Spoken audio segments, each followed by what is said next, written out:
Hi, I'm Gary, and this is episode 280 of EV Musings, a podcast about renewables, electric vehicles, and things that are interesting to electric vehicle owners.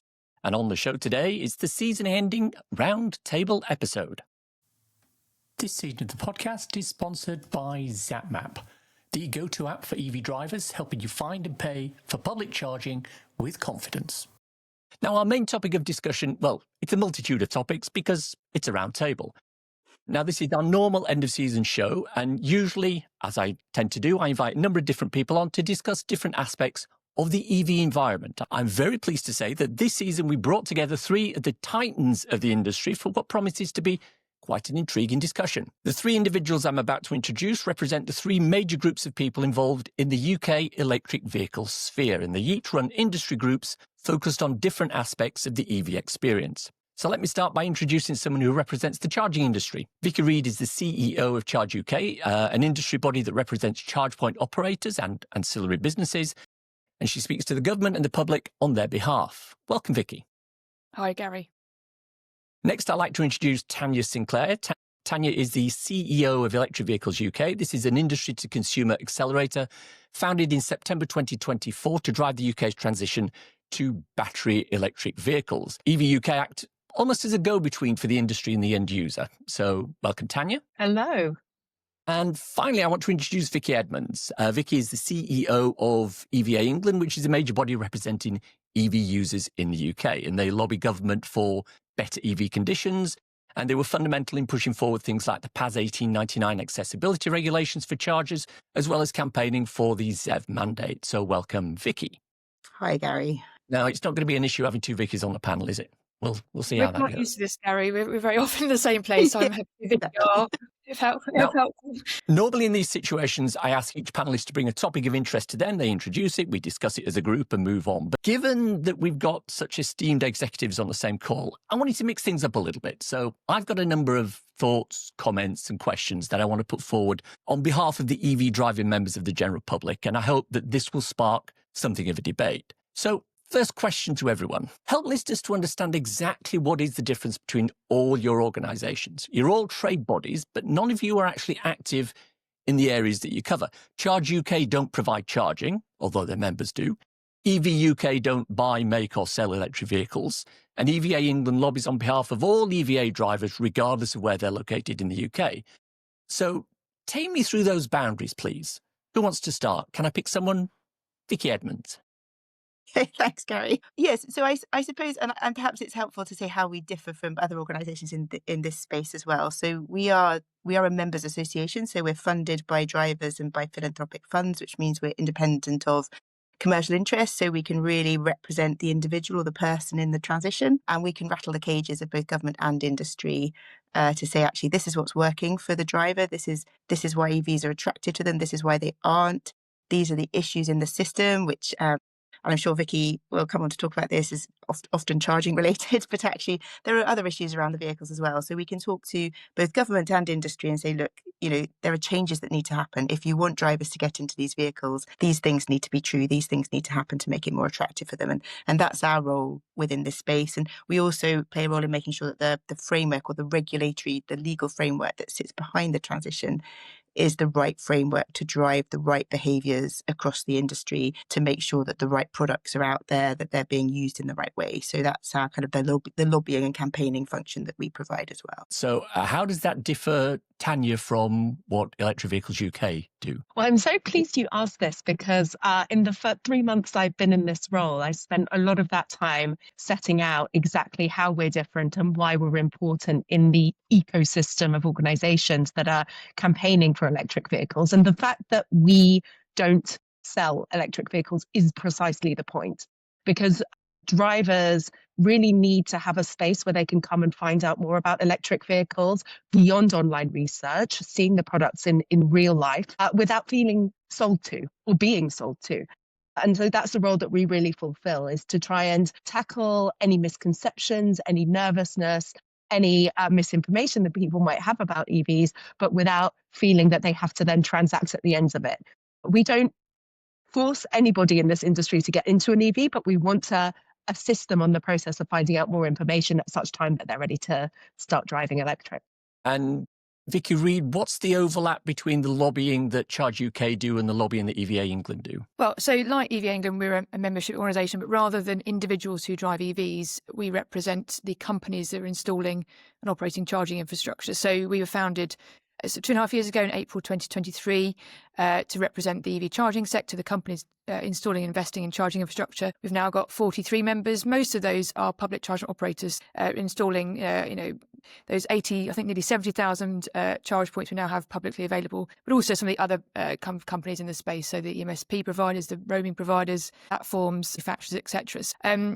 Essentially, Vicky's drivers are my members' customers. They'll be going about, they're either charging at home or they're charging in public. And Tanya has a sort of separate but equally important role, which is to try and help support more drivers to move over to an EV, because without that influx of people coming into an EV and buying EV, my members don't have any future customers and they find it more challenging to invest. So all these little bits need to work together, and we speak a lot together. We've got different perspectives to bring, but it's really a joint effort in trying to move us all forward. Now, as organisations, you all carry out regular surveys of EV drivers in the industry, and the replies that tend to come back, and I am generalising, they always tend to be quite similar. EVs are too expensive, the charging infrastructure isn't there, there's worries about battery health and range.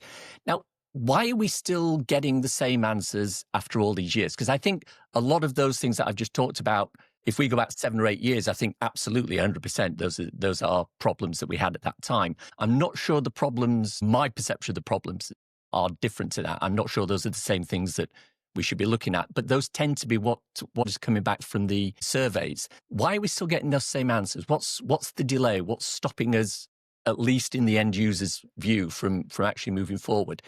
Tanya, do you want to talk about that for a second? Yeah, I think my view on why we're getting the same answers is that we're asking the same questions and we are framing our surveys in terms of challenges. So what's stopping you? What's your problem? What's your nervousness? And we also talk a lot about what are the physical kind of barriers to you having an EV. It might be charging, it might be price, it might be the perception of range anxiety, perceived range anxiety. There is a whole suite of other reasons that people are hesitant to get into an electric vehicle, and they're nothing to do with the physical aspects of the vehicle at all. They are emotional. So people might just be nervous, and they might just be a bit scared of change. They maybe have never held a charging cable before and don't know what they would do with it. And they maybe haven't driven an EV before. And so I think that if we start, and this is the work that we do at EV UK, start to have those conversations about talking about the nervousness and the confidence and starting to reframe it in terms of just giving access to electric vehicles and ensuring that there's ability to break down those barriers, those emotional kind of barriers, that would, I think, really start to see some different results in the questions that we ask of the driving public. Vicky, anything to add from the Charge UK point of view on that? I agree. I think in this transition we're on as a country, and as individual drivers, quite frankly, there are two journeys going on. There's one that's just the real journey, and the second is how you perceive it. And I think if you go back, you say, Gary, kind of several years, even just 4 or 5 years ago, the reality situation was quite different. There were a few EVs. Charging was still in its early days of being rolled out. Now things have changed hugely, and I'm sure we'll come on to what more is to be done in terms of charging. There are an awful lot more chargers than people think there are. The vast majority of the time they do work, and there are plenty of ways to charge affordably. And again, there's room for improvement in all of those things, but we're moving very much in the right direction.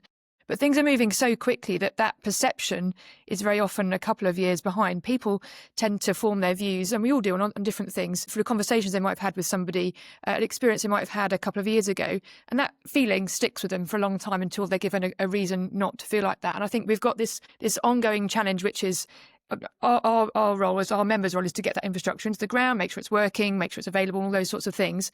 And then we have to work with the rest of the ecosystem to communicate that. And that's almost the more challenging part. So I think it's about, those questions are valid questions. People are nervous, they don't know the answers, they're concerned. So as well as getting on with doing the stuff, we've got to communicate it properly as well. Absolutely. I mean, I always have to remind myself that 95% of the UK driving population have never driven an electric vehicle. They have no idea what it's all about. And they're being influenced a lot by what they're hearing from people who are also in the same situation. So it's not an accurate sort of perception that they have. Vicky Edmonds, talk to me a little bit about the recent Steer the Conversation document that you produced, please. Yeah, good, timely as well, because it's exactly right, Gary. It was one of our annual drivers surveys where we go out to, I guess, more than just EV drivers as part of our annual survey. So we try to capture the views of hybrid drivers and non-electric drivers. And I think when you say the barriers the same, they are for the non-EV drivers. So I think whenever we talk non-EV, and I think Tanya and Vicky have made valid points, they don't really know this sector, they don't understand it, and so they take their barriers from what they're hearing from people and what they're hearing from the press, and they do come up as upfront cost, range anxiety, not sure the charging world is going to work for me, not sure how this is going to fit into my lifestyle. But we do actually get very different results when we talk to EV drivers. And I think, as I say, for our organisation, that's the important thing, because if EV drivers are still finding problems, then we need to sort that out, because we need to make this system work seamlessly as the current petrol and diesel system works, if we're going to persuade that 95% of the rest of the mass market across to these cars. And so when you talk to EV drivers, the charging divide, the cost of public charging comes up as the number one issue now, and because that's something that all of them are experiencing. It's the sort of one of their kind of big frustrations. Also, some of the kind of frustrations around the processes at ChargePoint, and I think the public ChargePoint regulations have done a lot to make it easier for drivers. And obviously, I know Vicky's members are working really hard at trying to make ChargePoints work as seamlessly as possible, but they all work slightly differently. The payment process can be slightly clunky for people. So we get that a lot from current EV drivers. And when we talk to them about cost, it's more of a retrospective. This was actually a really big jump for me to take. So that upfront cost barrier is still there. They still remember it. So I think the same things come up, but the priorities and the orders shift, and the nuances shift when you talk to EV drivers. And I think it's really important to focus on that as well as on the wider issues around kind of upfront cost, range anxiety that we hear from the non-driving EV driving sector. Yeah, absolutely. Now, I've started with a couple of fairly easy questions for you, and I'm kind of going to move into devil's advocate mode here, because I'm kind of renowned for doing that. I attend many conferences, listen to many panels, read lots of articles from many different organizations, including yours. And one of the underlying themes that seems to come out of there in a lot of the things that I'm reading and panels that I'm attending, and if I might paraphrase it a little bit, is most of what needs to be done, a large proportion of what needs to be done to make this work seamlessly, is the responsibility of the government. Now, given the general reluctance of the government to make the right moves, and we'll come and talk about the budget in a little bit, because I'm sure you're dying to talk about that. How long have we been asking for VAT equalisation on home versus public charging? And that still seems to be something they're not even going to consider. So given the general reluctance of the government to do things like that, why do we still think the government will do the right thing at the right time? Vicky Read, any thoughts? I think I'd like to challenge that assumption, that basis, which is I think this needs to be an industry-driven rollout, because the government is not going to pay for all of this, and quite frankly, why should it?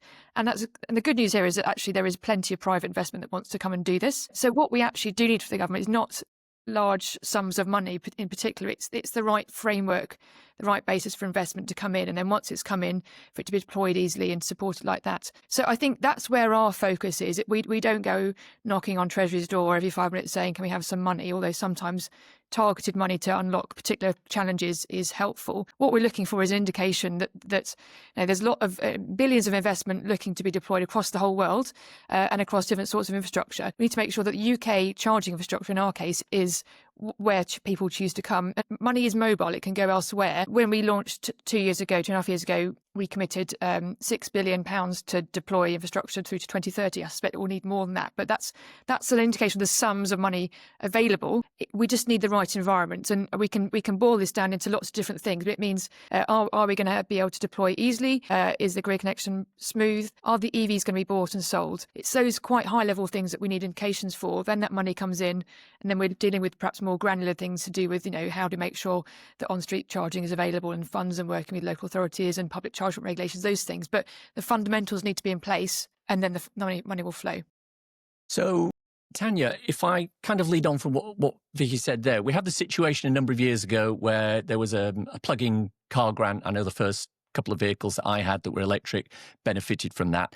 And then that was stopped, and there was a slight impact on the number of sales of electric vehicles.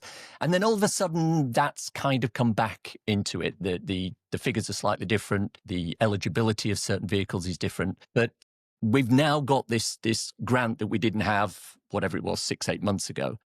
Talk to me a little bit about the impact of that and kind of link that back into what I was saying about, is this something that we need the government to do, or do we not really need a plug-in car grant to help sales? What are your thoughts on that?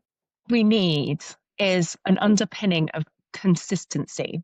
So I think the point that the government is missing with all of the policy levers it turns on and off at varying points. So, since the summer, we've had, half a dozen between funding for charging, Levi, the new electric car grant and electric vehicle 3p per mile. So there's lots of things happening. Each one of those sends a different signpost to the consumer, to the driver, about whether the government wants them to get into an electric car or not. And all we want them to do is say, yes, we want you to get into an electric car. We want your next car to be electric. And here is all the policy. Every time there is a policy announcement, it should be nudging the driver in that direction. And that is not currently the case. In addition to that, I think it's really important that the government knows it doesn't always have to do more. Doing less is also sometimes quite helpful, and staying where you are is also sometimes quite helpful. So I think that there's something to be said for letting this market develop. We are really 15 years old, but I mean, in its current sort of recognizable state, a bit over a decade old. And this market needs time to develop. Manufacturers of everything, all products and services, need time to develop their products and services and find the right place in the market for them. And for the most part, over that decade period, the government has managed to strike a good balance between not being too interventionist and adjusting the market forces that are going to help this market actually succeed. And you sort of see now that, I don't know, in some sort of, I couldn't be drawn on what the rationale is, but you can see there's sort of slightly, there's steps they're taking that are causing a market effect that could be seen as slightly too interventionist on some of the participants. So we've kind of drifted into the budget, which is a nice topic that I did want to talk about. But before we sort of go into that in detail, I was speaking to an individual who has asked to remain on a non-attributable basis, but is known to all three of you. And he said, nobody in the EV world should be looking at the 3p a mile thing and going, it's not bad. It could be worse. Because in his view, that's not too far from obeying in advance. There should be moves underway to lobby against this. And any green or eco supporter who accepts this without a fight isn't doing their job. There is a lack of joined up thinking, the timing is wrong, and there are numerous other solutions that should be put in place before this tax is implemented. Fairly strong words, I think you'll agree. Anybody like to comment on that? I don't mind going, Gary. I had some comments on your previous question as well, actually. I think on the kind of government's role, I actually think this transition is moving very quickly now. The ZEV mandate is good, but it's forcing the pace of a transition that might take a bit longer, and it isn't self-sustaining yet. So I actually think, and I think government knows that, and I think that's why it's pump priming and quite aggressively pump priming this transition with a lot of money and a lot of numbers. I think what we need to make sure is that that money and those numbers are targeted where they're most needed. So I think, again, kind of as EVA England, that's what we will be focusing on. I also think they have a massive role, as I say, in making sure the right regulatory framework sits behind the transition to incentivise the right behaviours as the transition rolls out. And by that, I mean, the regulation is there to protect the consumer ultimately. So just to make sure that actually when products are being rolled out, they are safe, they are reliable, they are affordable. So I think they still have quite a big role to play given the pace at which this is going. And then you hope that it will ease off as the sector becomes slightly more self-sustaining and works better, I think, for consumers. On the paper mile, look, I absolutely get that. And to be honest, before the budget, we were in that same space. We wrote an open letter to the Chancellor saying that this is the wrong idea at the wrong time. Like, nobody disagrees that we need to have this conversation, but doing it so suddenly with such a specific proposal right now in only 2 years' time is really going to shake and rattle the market. However, it is really clear from what Treasury is saying that this is going to happen. And I think as an organisation, if we don't pivot to try to make sure that it happens in the best way possible for drivers, and also to use it as leverage to make sure, as I say, that that money and that regulatory framework is actually targeting the gaps and where it's so, a 1.3 billion top up to the electric car grant, that's great, but is the new car grant the right way to put it? Actually, the used car market, we need a stronger, thriving used car market to support the whole transition. So should we be focusing on that with that money? So I don't want them to use these new incentives as a blunt instrument anymore. We want to make sure they're targeted in the right way. And I think as an organisation, if we didn't try to focus on that as well, we would be wasting our time, because, as I say, I think this is a done deal. Treasury have been really clear. We're not expecting them to U-turn on it. Every conversation we've had with Treasury officials is this is happening. What we need to make sure is it works for drivers, the mechanism works, and that the incentives that surround it, that supporting package, is targeted in the right way. Okay, so If it's okay for me to come in and in support of what Vicky said, with a little bit of evidence about quite how destructive 3p per mile has the potential to be. The market impact of 3p per mile doesn't start in 2028 when the policy starts. It said last week when it was announced. In fact, it's before she announced it, because the nervousness and the lack of confidence was sown when she floated various trial balloons, stood at the dispatch box and announced the consultation on the mechanism. Within that consultation on the mechanism, there is zero consideration given to the behavioural impacts, so people getting nervous about, and the impacts of the policy on that. And so as a result, its figures about how much that policy, the 3p a mile, is going to raise are inaccurate. Because as the OBR has said, and as the Energy Systems Catapult has modelled, are a far greater reduction in number of people that are going to get into electric vehicles because they're nervous about what this is going to do for them. In addition to that, there's also a problem with the way that the proposal has been constructed for anyone who doesn't own their own vehicle, so leasing in particular. And those are the people who are going to be leasing cars today on a 3-year term, who are going to come straight up against this new tax regime in 2028 that has not been designed for them and has not been bottomed out in terms of exactly how it's going to work for them. It's extremely concerning that the lack of thought from the Treasury, and not to mention that not only will this tax not raise enough to plug the hole it's designed to plug, but it also then will impact our climate change commitments to decarbonise surface transport through into the 2050s. It's, the seeds of that are being sown today, and they're not being sown if people are not getting into electric cars. So the ramifications of designing a policy to plug a hole in the tax receipts that has behavioural impacts that cost, the effects of which can last decades, is really can't be understated. Like Vicky says, it is absolutely detrimental to the market that they've decided it's a done deal. And I think the other thing that not a lot of people have actually, I mean, people will have thought about it, but I haven't seen much out in the public domain about this, is the Office of Budget Responsibility, OBR, whatever it is, have said that as a result of this, there are going to be fewer electric vehicles sold. Now, they plucked a figure of 440,000 out of the air on the day of the budget and then walked that back to 150,000, I think. Now, regardless of which figure you choose, that's going to have an impact on the ZEV mandate, which means that there are going to be fewer vehicles sold, but the ZEV mandate is still going to be at that particular percentage. And is this going to give the manufacturers, the OEMs, a little bit more ammunition to push back again on the ZEV mandate? What do we think about that? I mean, very possibly. I mean, if we just think back 12 months to last Christmas, when Christmas Eve we were all delighted to receive the ZEV mandate consultation, we were having another of these big sort of signposting discussions, and Tanya was right about this. There's lots of detail going on all the time, but there's been at least 3 of these big moments in the last 12 months about, is this happening? Are we accelerating or are we not? We've had the ZEV mandate consultation, then a decision, yes, okay, we'll settle that. It's 2030. Then we had some EV car grant in July, and then this. And we've been kind of back and forth. It's consumers who receive this messaging, and by gosh, that's 3 pence per mile cut through like nothing else. I'm sure we all had people who aren't in this EV world coming to us saying, what's going on, Vicky? And it's not just consumers, it's investors in charging infrastructure, others who are looking and following. So I think the budget just last week is very, very consequential. And, in some ways, again, we're back to this whole reality versus perception thing, which is actually, there was a lot in the budget which was there deliberately to try and counterbalance the impact of the EVED. We got some things in there on charging that we were very supportive and happy about. But at the end of the day, it comes down to whether the consumers are going to buy and how they're going to respond. And I think, obviously, there's some estimations in the OBR.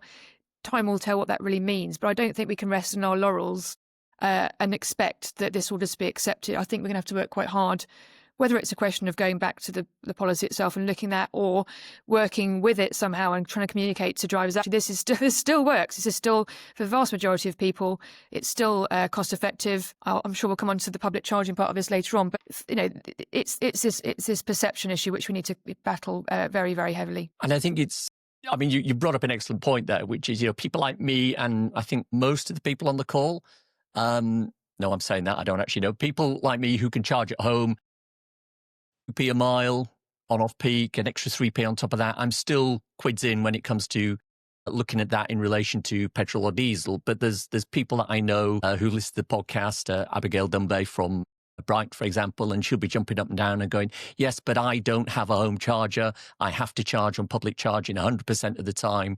In Brighton, she's at the mercy of the CPOs who are there, who are not necessarily providing quote unquote cheaper off-peak rates.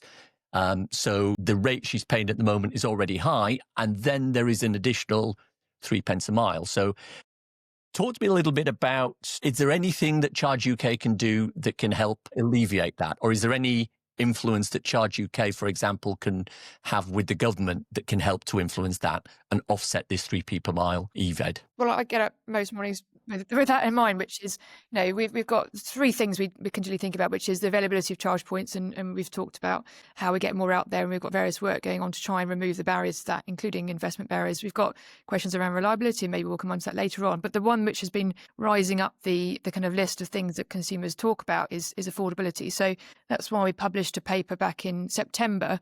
I'm really glad we did now, because it was all about how we collectively deliver affordable charging for all. And I think we're very keen to say, for most people, that charging at home is very cost effective. And even if you can't, there are lots of ways to charge affordably. And Gary, you've done several episodes on how to do that. But the truth is that the average cost of public charging has risen in recent years. I think it's 38% since 2021.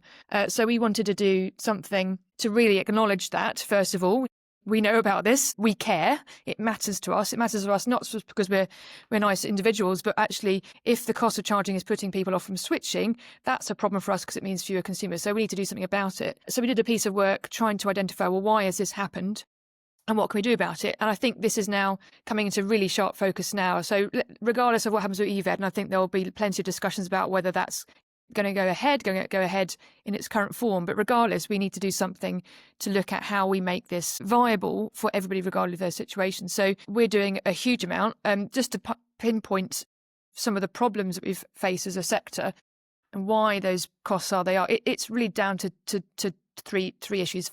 Two of the first ones are energy related. We all suffered as a country in the energy crisis a couple of years ago, pushing up wholesale prices. The same applies to the businesses running charge points, and that level has not really come down significantly, or it has come down for its peak. It's still 66% higher than the start of the decade, and that matters. We've got issues to do with how our standing charges are calculated, and that's the fixed price you pay.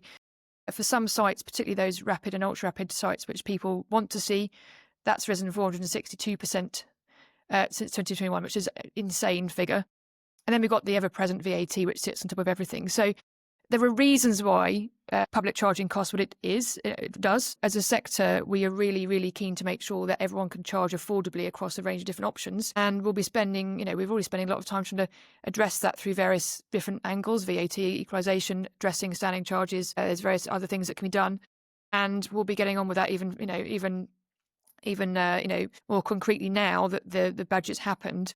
And this is becoming, cost of public charging is becoming key differentiator, which is, does this work for you or not? Is there anything anyone that wants to say more about the budget? Because I don't want to move on, but I do have like an extra comment that I want to fit in between the end of the budget and the start of our next topic of conversation. So any other final comments about the budget? Well, if I could have a few, but Tanya, you go first.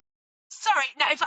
I just wanted to talk about people who can't charge at home, because I cannot. So I live in a terrace and on the street where I can find it. So occasionally it's in my street, it might be in the next street, and I'm relying on the public networks in London.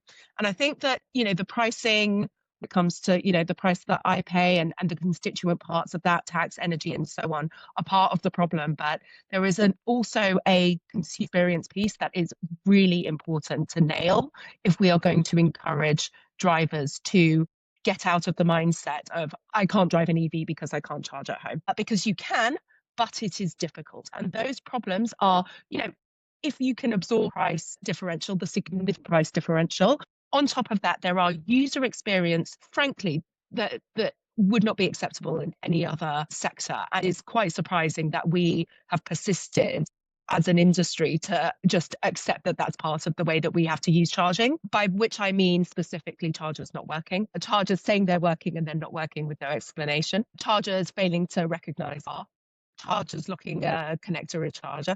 And, this is stuff that worked in this industry, so I've got a degree of understanding, a huge degree of sympathy with why these things happen. But we are not going to get skeptical people into electric vehicles until we can do that. And that's just the physical problems. Then you also have pre-authorization, ranging anything from £30 to £90 for every transaction. You have hidden costs or different costs concurrently on the same charger, depending on roaming network you use to access it. It goes on and on. I won't labour the point, but I'll say that, this is stuff, it lies with the individual CPOs to work together to standardize the user experience of charging in order that drivers who don't care which CPO they use, there is no brand affinity to a CPO. They want the fuel that they are providing. They don't need any innovation or any sort of brand equity in a particular app. They just want their charger to work. And the charging CPOs, especially in places where there is an on-street need, could do better resolving that between them. I think Tanya's probably summed up most of the survey results we get from drivers around around operation of ChargePoints. But I also just come back to the fact that it's absolutely right. But there are regulations in place, and there isn't a great monitoring system for them. And I think we have drivers who want to make formal complaints to the public charge point regulator is supposed to be monitored by the OPSS, it's Office for Product Safety and Standards. Drivers have no idea who OPSS is. They have no idea what the complaint route is. So again, one of our jobs is to try to make sure that system actually works for drivers, that feedback loop between drivers, government and industry is working, and it's not at the moment. I think Tanya's kind of summarised those things. I actually just wanted to talk very briefly about the budget, Gary, but not necessarily to dwell on the budget announcements. I mean, I think we talked about the new EVED kind of 3p per mile. We talked about the supporting package that surrounds it and how that must be targeted. I also think, going back to your point about the person you spoke to behind the scenes, who kind of wants us all to do more to trash it, I have to say, I have had a lot of conversations with a lot of different drivers since the budget was announced. And I think it is really important to recognise that driver sentiment is not necessarily as against this as people think it is. So there are a lot of EV drivers I speak to who think this is actually the right thing to do, as long as it's done in the right way and as long as it's done at the right time. So again, it's that timing question. There are a lot of non-EV drivers who it's now been drawn to their attention in a way it wasn't before, that they are paying more to use the roads and they are furious about it. And so I think if we ignore that, and if we just say that this is a terrible scheme, I think we will be doing everyone a disservice. As I say, I think we need to be very aware that actually a lot of drivers want this to happen. And now it's really about making sure it happens in the right way, because that is part of attracting more drivers into electric, is that they think that there is a fair system out there, that if they transfer across, actually they're probably going to be paying less to use the roads than they would be, if they were using fuel duty. And as long as we can sort out that public charging cost issue, which I agree with Vicky and Tanya is the most pressing issue right now, then actually there is, I think that's the main issue, is that we need to sort that out, and then we need to make sure that we're reflecting consumer sentiment and making sure that that's reflected back to government in development of this scheme. Yeah. I think the comment that I wanted to make, and I think we might have mentioned it earlier on, is there's a lot of things that the government are doing which we agree with. There's a lot of things that the government are doing that we don't necessarily agree with. And I think the phrase that I've heard more than once is there's a lack of joined up thinking in the government. So my challenge to you is, what are your organisations going to do to try and influence this joined up thinking, to make sure that, yes, we do need to be able to pay our way, but we don't want to do it in a way that is detrimental or too early, or will have a knock-on effect on sales of EVs, for example? let's look at ourselves. We're not the only sector sitting here thinking that there's no joined up thinking, and there'll be other sectors having other discussions right now, incredibly unhappy about the budget, which was tough for lots of different reasons. And I guess the reality is we have to work within the political system. And I think, although I think we're all trying hard, and I think, have good relationships with different places in government, we cannot fix the whole of government from this corner. So we have to work out how to use it to advantage. I think one of the key things to think about here is there are different departments at play with different incentives and different things they're trying to achieve. The budget sits with Treasury and a lot of decisions sit with them. So you could probably go through that budget and work out which things have come from which department if you want to. Of course, that doesn't help us here and doesn't help the driver. It's a problem. But I think it's about, and we'll be thinking about this very much as well as Charge UK going into next year, which is how do you, this is not, how do you make this work from a Treasury point of view, a wider political point of view? We like to talk about investment in infrastructure. We like to talk about future-proofing our country. We like to talk about make sure this works for ordinary people and ordinary drivers. So we're all here in a kind of, we spend a lot of time talking to other people in the industry, people who are already driving EV. We need to make sure we don't stay within this bubble, which is, fantastic to talk and exchange things like this. But actually, we need to make sure these things are relevant, whether from an investment, a business, a kind of economic growth point of view, and from an individual person point of view, and think about how we're presenting this in the wider context. And I think that's, if we do that and we take that consistent message around to government and try and make sure it appeals to different entities, we have a fighting chance. But I think this is a reality you have to work around to the best we can. So EV UK fulfills a slightly different role in the process, and that is that if you look around, the EVED in the budget is a case in point. The MPs and civil servants, and indeed local councillors and council officials, are tasked with making highly consequential decisions for our industry with, for the most part, little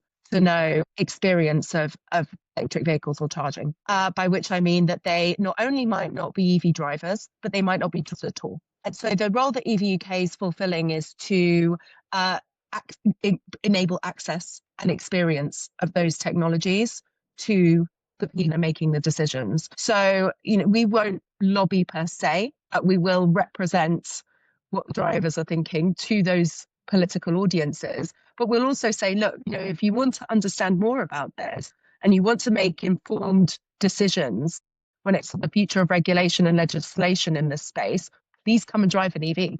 Please come and drive one, and we'll drive it to a charger, and you can use the charger and you can see the impacts of the work that you're doing when you're sat on the benches of the House of Commons or wherever it might be.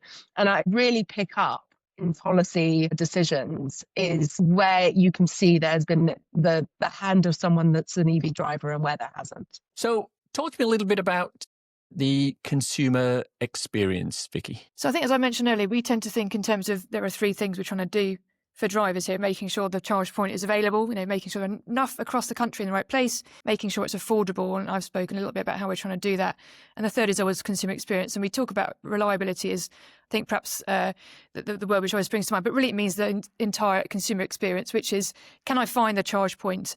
Is it easy to park? Is it available? Is it iced? Can I work out how to pay for it? Does it then work when I plug it in? I think there's a whole, have I had a successful charge is the question we're talking about here. I think even once we've worked out, where are the charge points in the right place and are they affordable, this is the third thing we need to get right. I think we know that very much as an industry. And I can assure you that everyone gets up every morning working in member companies trying to do that every single day and trying to improve. And they're also trying to compete with each other, remember, which is, that the market is still young, but eventually these will be competing very much for drivers, and drivers will vote not necessarily with their feet, but with their cars, and they will take them where it works best. So I think there's been a lot of progress in that. And I was pleased to see yesterday, actually, Zap Map saying that confidence in the public network is improving. But I'm not going to pretend there's not some progress to make. We mentioned the public charge point regulations early on. That was a really important, I guess, line in the sand that came in a couple of years ago to say, well, here are a number of aspects of consumer experience which are important. Let's try and draw a kind of minimum standard, if you like, and let's make sure the sector meets those standards and ideally exceeds them. They're still bedding in, and we're about to see some of, I guess, the reports coming out in the next, period of time to see how things are going. I think that's a really important piece of regulation that we're working really hard to take on. But we're also, I mentioned, there are other issues which aren't in there. So pre-authorization was mentioned, there are other bits and pieces as well, the whole journey, signage even. We're trying to do, and within Charge UK, trying to sort of sort some of those issues out before we're looking at them in a policy document as part of regulation, because really it does make total sense for us to sort these out ourselves first. So we're doing some work with UK Finance, and the banks are trying to sort the pre-authorization situation out, which really is a consequence of a new sector coming in and the existing system that works at fuel stations, etc., not quite knowing how to deal with us. So there are some I wouldn't say they're easy wins, there are some quite complex issues to work through, but there are some things that we can take off the table in terms of problems. Signage is another one we're working very hard. So I think just to reassure your listeners, which is that the sector cares very much about consumer experience. It matters to them. It matters from their business growth and their competitiveness. I think there's been some improvement, but we're working very hard to push that on further. Can I also just jump in there as well, because I think Vicky's right, and I think as I've probably said lots of times on this call, I think the regulations exist to protect the consumer. That's why they're put in place. I think they were a snapshot in time of what the sector was like in 2017 when the AEV Act was drafted and it became law in 2018, and then obviously the regulations themselves take time to bring forward, which is why we fought to get accessibility into that kind of legislation, because it was an obvious gap that should have been there back in 2017. I think there are other, perhaps less obvious gaps as well. So I think the work that Vicky's doing to try to look across the sector and say, okay, what else do we need to sort out? I think government needs to be looking at that. That cannot be. This is an evolving sector. It's evolving at pace. We're getting more and more driver feedback on how it's working. An act that was drawn up in 2017 when the sector was pretty new cannot be the end of a discussion on what the framework should be to make sure that, as Tanya said, this is a seamless experience for consumers, because it is. You're absolutely right, Tanya. Like, why on earth are we all putting up with what is a substandard situation which you don't have at petrol and diesel stations, and we need to bring the sector up to that level. Can we talk about something that I hear this come up all the time? The general opinion is that new EVs are more expensive than new internal combustion engine cars. But yes, that may be true. But in reality, very, very, very, very few people buy new EVs. They're all leased or salary sacrifice, Motability. So the monthly amount that people end up paying is the same. Plus, there are now actually many EVs that are below the average sale price of an internal combustion engine car. You know, the Renault 5 that's just come out that's now eligible for the grant. You look at the Dacia Spring. There's some very, very good deals out there. So, Tanya, what is the real story on pricing, and how's that affecting adoption of EVs? I think we've become, as we get ever closer to it, quite fixated on hope that springs forth from this idea of price parity, and that somehow there's going to be a moment where we all wake up and we're like, we're at price parity, hooray, and we all sort of celebrate or something. It is, first of all, a moment because of the multiple ways that we end up driving cars. So through lease, huge increase in the number of types of lease purchase and salary sacrifice on a personal or business basis. That's really changing. And not to mention the aggressive marketing plus the grants that are flexing prices according to seasonality demand. So there is a huge amount of there'll be I think we're starting to enter the moment right now of price parity. So there are a couple of vehicles out there that because of a combination of marketing and grants, the EV equivalents are the same price as the ICE equivalents. So we're there, and it's the CCC said that in order to meet our 7th carbon budget obligations that are relating to decarbonising surface transport, that 26 to 28 is the year that we should see price parity, and I think we're going to hit the earlier ends of that. And what I think actually is we sort of don't factor in is the vehicle's relative affordability to, our own cost of living, right? So we do not operate separately in the car market from the national economic challenges that we face. And it's not just a fact of whether you've got more money in your pocket due to tax and the cost of energy, the cost of food and all of that stuff, but there's a perception of whether we feel like, we're feeling about our future, let's buy a new car. I don't know many people that are in that position right now. So I think we've got ourselves a bit of grace as a market, that we do not operate in complete isolation to the mood of the nation and to the facts of how much money we've got in our pockets as consumers, as drivers. Vicky Edmond, any thoughts? Anything to add? No, I think that cost of living point is really important, and I think we are just finishing a study with one of our kind of partner organisations, Transport and Environment, on access to low cost EVs for lower income households. So I think that's a kind of, there is a point at which people view these cars as affordable to them, and there is a big range in what that point is depending on a household's individual circumstance, and that is actually what people are looking for. And when we look at some other countries where they've introduced social leasing schemes, when the price is right for a particular price kind of income bracket, then they will get into these vehicles because it is cheaper for them. And as we get into mass market, that is going to be the real reason people jump across, is because they're going to find these vehicles are more affordable than running a petrol diesel question. And whether that's the upfront price or the fact that those messages around the fact it's cheaper to run them if you have a driveway get through, I think, and I think we're going to see that as the prices drop. I think from our point of view, I had lots of debates with people about whether the right thing to do is to pump prime the new car market or whether we should be doing more on the used car market. And all these different kind of data analytical kind of firms, they all have different view on that. Government has a very particular view, I think, which is that the new car market drives the second-hand market. The consumer genuinely doesn't care about whose data is right and whose analysis is right. The consumer wants the right price points. And what we see in our data from our surveys from drivers is that where 80 to 90% of drivers buy second-hand, less than 25% of EV drivers buy second-hand. So there's a big discrepancy there. Now, whether that's because the second-hand used EV market is not mature enough or whether it's because it's not affordable enough, I don't know. But I think to exclude that, to get people into the cars, you need to look at the whole market and make sure you've got a supporter base. If the ZEV mandate is to succeed, drivers need to be behind it. And at the moment, they are not. They're being forced into certain sections of the market because there's a grant over here that suits them, or there's a salary sacrifice scheme here that suits them. They're not necessarily getting into it because they think it's the right thing to do. Now, we need the whole market to think, actually, these cars are better and cheaper for me to run, so that's why I'm going to get them. And unless you focus on the used car market, I don't think we're going to get there. We're coming to the end of our time together, and I want to finish, as I usually do on any conversation with EVs, on the topic of misinformation. Now, we recently lost a great EV advocate and fighter of disinformation with the death of Quentin Wilson. Tanya, talk to me about some of the work that you're going to do to continue what he started, and a little bit about why misinformation or disinformation is such an issue for new EV buyers. It's an issue on a number of fronts. It's an issue because it's so pervasive. It's everywhere when you look around, not just your social media, but your trusted media.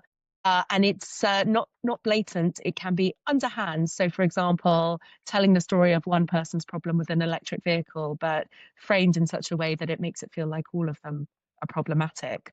And then you also have some kind of quite determined disinformation. I'm really pleased you talked about both, because even from within our sector, there are actors that would like to drag the pace of change down to suit their own timelines of whatever products and services they're selling and want to lead the market in. So there's a lot of very complex forces. And on top of that, when I think it was back in 2023, a survey found that actually who you trust the most, more than online research, is friends and family when you're researching when to buy your next car.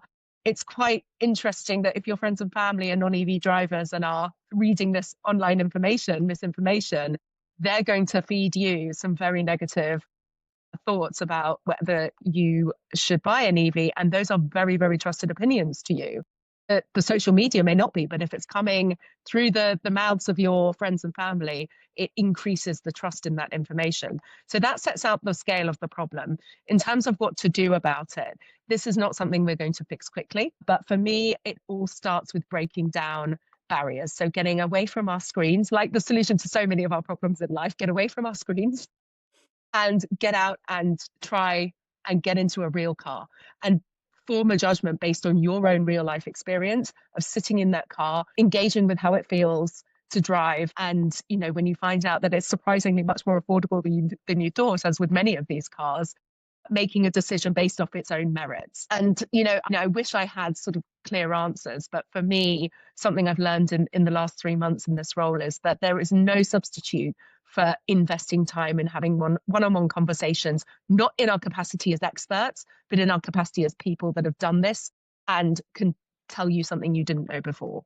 So no silver bullet, sadly, but really, like you say, I'm pleased you mentioned Quentin, because we really try and carry on in the manner that really he sort of blazed a trail to help us we'd be wise to remember that, banging the drum needs to carry on even after he's gone. Any of the Vickies have anything to add to that? Any of the Vickies? I love. I think we're right back where we started, which is it's already to do with emotions and confidence, and this is why the disinformation, the misinformation, the lack of information is so frustrating, because actually, even if it all makes sense on paper, people tend, especially when they're buying their own personal car, it's a lot to do with how they feel and how confident they are. And that's also, that's to do with, not just people buying the cars, but those investing, people working in local authorities, the insurance companies who are saying whether a charge point can be installed in a car park or not. It affects the whole chain through. Tanya's right, there is no silver bullet. These are all complicated. Because they're all individual people making decisions on complex inputs. I think we need to just keep going with getting the stuff working in reality, and we've covered quite a bit of that today in terms of how far we've come, further to go, and just keep talking in different ways to different people as human beings most of the time. And I think I'm pretty confident we'll get there eventually. I think one thing I'd add to the discussion around misinformation is that point of sale information at dealerships. A lot of our drivers, when they respond to our surveys, pull that out as a really inadequate experience, that they're not getting the advice that they want when they go to a dealership over the car that they want. If they go in and suggest that they want an electric car, they're sometimes diverted towards the petrol and diesel cars. And when they are in discussions over electric or driving electric with dealerships, then the people in those centres often don't know that much about them. I think that's something we really have to get a grip on and address. I know that the National Federation for Dealers, the sort of trade body for dealers, does work with the dealerships that are their members on this. I think there's a role for manufacturers there, but somebody has to grip this and say, how are we going to improve that service and that standard at that point of sale? Because that's a real barrier to many people. I hope you enjoyed listening to today's show. I'd like to thank my guests, Vicky Read, Tanya Sinclair and Vicky Edmond for their time and the great discussions. Thank you to you all. If you have any thoughts, comments, criticisms or other general messages to pass on to me, I can be reached at info@evmusings.com. On the socials, I'm on Blue Sky at evmusings.bsky.social. I'm also on Instagram at evmusings, where I post those little short videos in the odd podcast extract regularly. Why not follow me there? Many thanks to everyone who supports me through Patreon on a monthly basis and through coffee.com on an ad hoc basis. Now, if you enjoyed this episode, why not buy me a coffee? Go to coffee.com/evmusings and you can do just that. ko-fi.com/evmusings. Takes Apple Pay too. Regular listeners will know about my 2 ebooks. So you've gone electric, and so you've gone renewable. Now they're 99p each, or equivalent, and you can get them on the Kindle store on Amazon. Now check out the links in the show notes for more information, as well as a link to my regular EV Musings newsletter and associated articles. Now I've spoke to a few of you, and I know that you're probably driving, walking, jogging, ironing, or sat on the sofa watching this on your phone. But if you can remember and you enjoyed the episode, drop a review in iTunes, please. Like, subscribe, leave a comment on YouTube, because it really helps. Thank you very much. Now, if you've reached this part of the podcast and are still listening, thank you. Why not let me know you've got to this point by tweeting me at MusingsEV with the words, highly esteemed guests, #if you know, you know, nothing else. And thanks, as always, to my co-founder, Simon. I'll fill this bit in offline when I found something that's a great quote from any of you. We're quite used to this, Gary. We're very often in the same place. So thanks for listening. Goodbye.